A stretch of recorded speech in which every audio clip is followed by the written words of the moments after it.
Gentleman from St. Louis County. Thank you, Mr. Speaker. To speak on the bill. Proceed. Thank you, Mr. Speaker. I think from the moment I got here my freshman year, those who I've interacted with over the last 4 years, the gentleman from Saline who I have formed a relationship with since he's been here, there is nothing I love more than a robust debate on any given issue. There's been so many of us who've stayed up late, especially on our freshman tour. I was drawn to politics for the debate. I love this job and this business because of the diverging difference of opinions. But there are just a few issues, just a very, very, very few, where there is no debate. Where as James Baldwin, and you've got to look him up. If that name doesn't ring a bell to you, that's a shame. Because the man was one of the most prolific civil rights leaders in this country. He was often in the shadows because although he was a dear friend of Martin Luther King's, he was gay. And he was often in the shadows. And he said we can agree to disagree unless the disagreement is rooted in my oppression, unless it's rooted in the right to exist. And that's what this legislation does, is it erases these children. It tells them in statute, in policy, that they do not exist.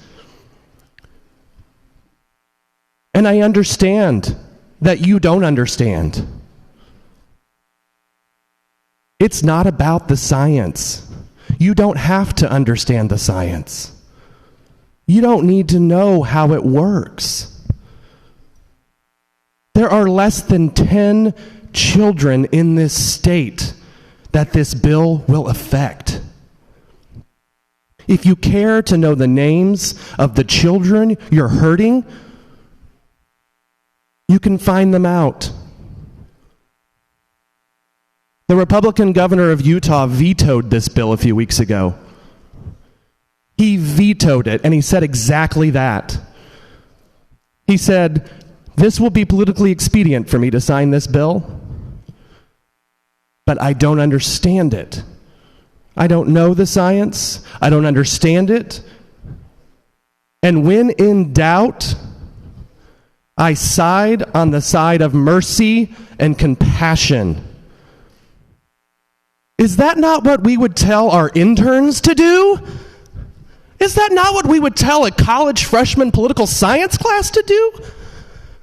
When in doubt, which I know almost all of you are, when in doubt, the side of mercy and compassion. And as the Monsignor said this morning, not to be a burden to generations to come. May we side with the Monsignor. May we side with Republican governors in this country who understand mercy and compassion.